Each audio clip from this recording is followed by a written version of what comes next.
Shalom teman-teman, apa kabar kalian semua hari ini? Baik kan? Kita mau beribadah. Sebelumnya kita berdoa dulu yuk.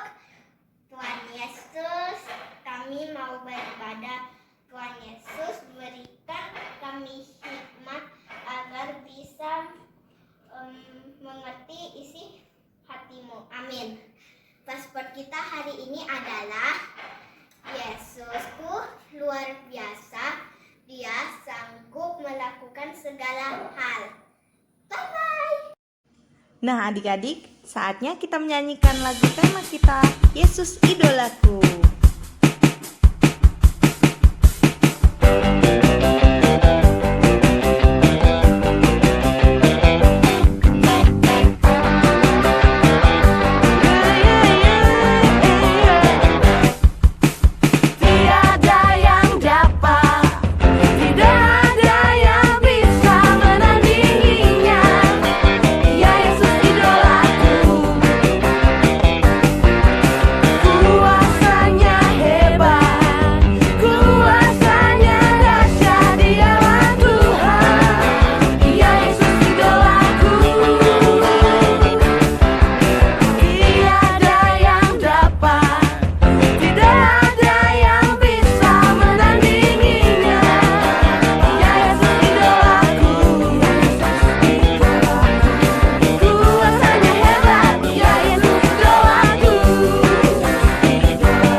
Untuk mendengarkan firman Tuhan, tapi sebelumnya ayo kita menyembah Tuhan.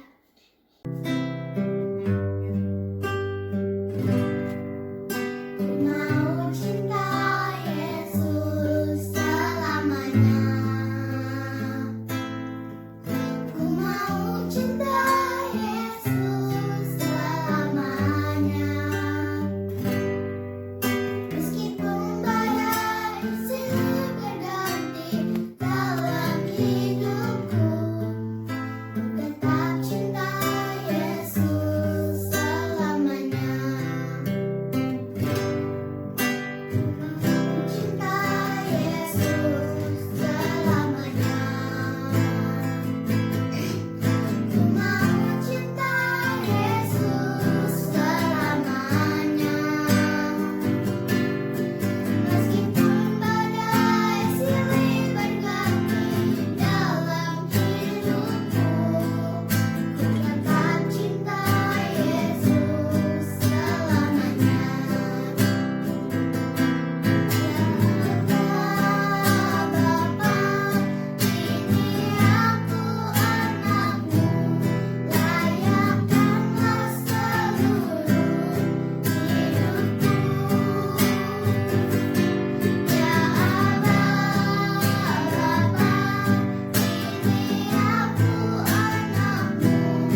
menyembah Tuhan.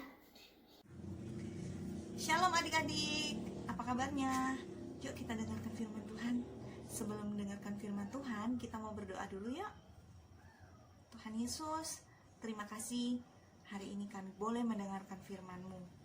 Tuhan, beri kami pengertian dan hikmat-Mu, supaya kami bisa mengerti isi hati-Mu dan bisa mengenal Engkau dengan benar. Terima kasih Tuhan Yesus, kami berdoa dan mengucap syukur. Haleluya, amin.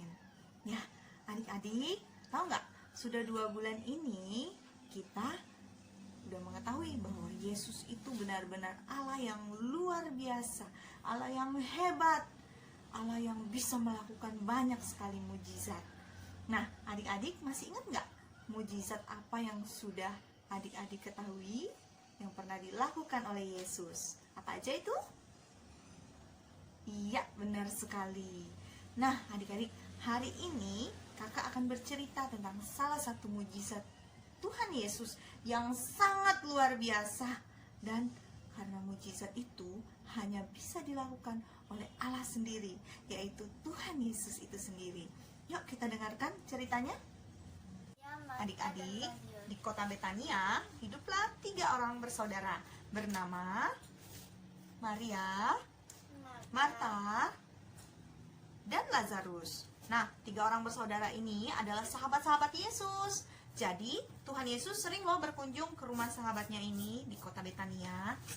Tetapi, suatu hari, yang bernama Lazarus itu jatuh sakit adik-adik. Nah, dia sakit dan sakitnya itu parah. Maria dan Marta sangat sedih adik-adik. Mereka sangat sedih melihat Lazarus sakit dan tidak sembuh-sembuh. Lalu, apa yang dilakukan Maria? Nah, Maria mengirim kabar kepada Tuhan Yesus kalau Lazarus sakit. Nah, zaman dulu belum ada WhatsApp, belum ada SMS, apalagi telepon. Jadi, kalau mau mengirim kabar ke orang lain, harus secara langsung. Jadi, Maria menyuruh orang untuk mengirim kabar kepada Tuhan Yesus. Nah, ini Tuhan Yesusnya nih. Nah, setelah Tuhan Yesus mendengar kabar itu, Tuhan Yesus tidak langsung pergi ke tempat Lazarus adik-adik. Kenapa ya? Padahal Lazarus itu kan sakitnya parah. Kira-kira adik-adik tahu nggak kenapa Tuhan Yesus sengaja tidak langsung ke rumah Lazarus? Tuhan Yesus itu sengaja tinggal 2 hari loh di tempatnya. Dia tidak langsung ke tempat Lazarus. Karena Tuhan Yesus tahu dia akan melakukan sesuatu yang luar biasa. Tuhan Yesus akan melakukan mujizat yang luar biasa dalam hidup Lazarus.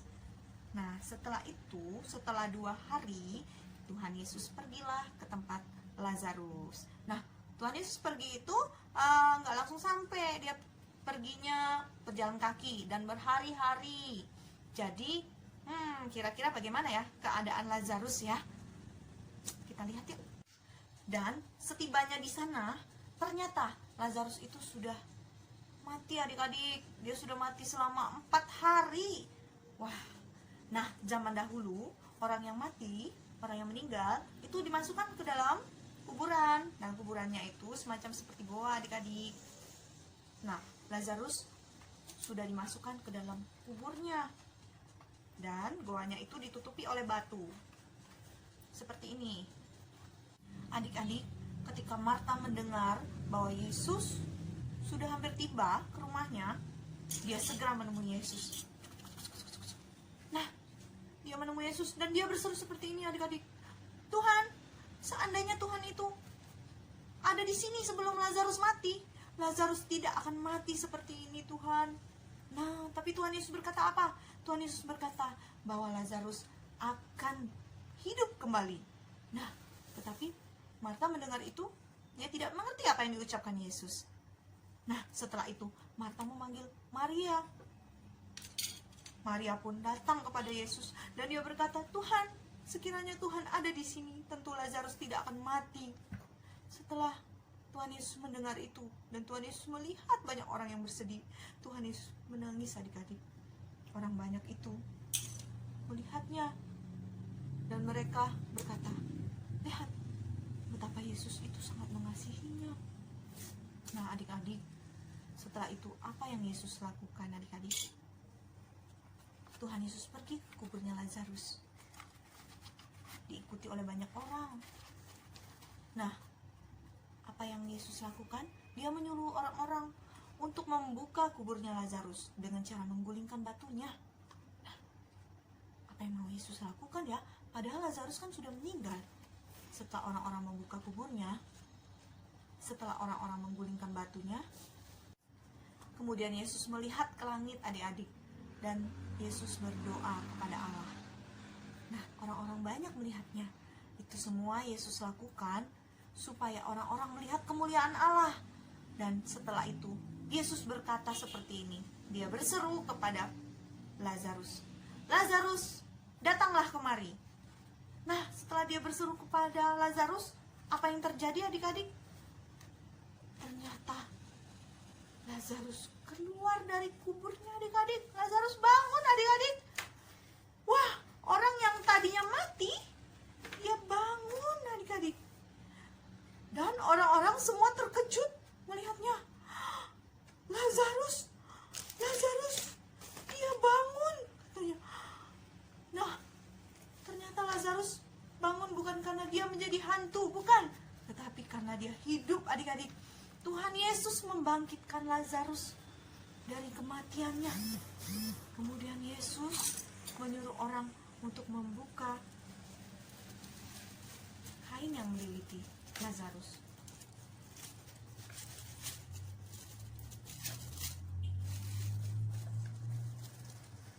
Nah, sekarang Lazarus sudah hidup kembali adik-adik. Nah, Maria dan Marta sangat bersuka cita. Dan semua orang percaya bahwa Yesus adalah anak Allah. Karena hanya Allah yang bisa membangkitkan orang dari kematian. Adik-adik, sorakan haleluya. Ya, sorakan Yesus hebat. Ya, sorakan lagi Yesus luar biasa. Ya, adik-adik, siapa di sini yang benar-benar percaya bahwa Yesus itu benar-benar Allah yang berkuasa? Ya, siapa di sini juga yang percaya bahwa Yesus adalah juru selamat kita? Yes. Nah, adik-adik, karena Yesus itu Allah yang berkuasa atas segalanya, Allah yang berkuasa atas kehidupan, Allah yang berkuasa atas kematian. Nah, adik-adik, tidak usah takut sama virus, tidak usah takut sama penyakit, tidak usah takut sama kematian, karena ada Yesus. Yesus Allah yang berkuasa atas semuanya. Yes, adik-adik. Nah, sekarang kita mau berdoa ya adik-adik. Tuhan Yesus, terima kasih. Kami percaya Tuhan bahwa Engkau adalah juru selamat kami. Engkau adalah Allah yang berkuasa atas segalanya. Kami aman di dalam Engkau Yesus. Tuhan, kami mau selalu percaya kepadamu bahwa Engkau adalah Tuhan kami yang hebat dan luar biasa. Di dalam nama Yesus kami berdoa. Amin. Oke adik-adik, ayat hafalan kita untuk hari ini adalah dengar ya. Mazmur 77 ayat 14. Ya, Engkaulah Allah yang melakukan keajaiban. Nyatakan kuasamu di antara bangsa-bangsa. Bisa ya? Sekali lagi, pakai gerakan, ikuti kakak. Mazmur 77 ayat 14. Engkaulah Allah yang melakukan keajaiban. Engkau telah menyatakan kuasamu di antara bangsa-bangsa. Yes! Adik-adik semua hebat. Nah adik-adik, sekarang kita udah selesai ibadah. Jangan lupa ya, renungannya tetap dikerjakan. Dan selalu berdoa setiap hari. Nah adik-adik jaga kesehatan ya, supaya adik-adik selalu sehat dan kuat. Yuk kita berdoa. Tuhan Yesus, terima kasih kami bisa berdoa, kami bisa memuji-Mu, kami bisa beribadah dimanapun kami berada Tuhan. Tuhan berkatilah kami semua anak-anak dan berkati kesehatan kami ya Tuhan. Biarlah kami selalu dilindungi dari segala macam penyakit. Terima kasih Tuhan Yesus, berkati kota Jambi, berikan kesehatan dan perlindungan di kota Jambi. Dalam nama Yesus kami berdoa, amin. God bless you.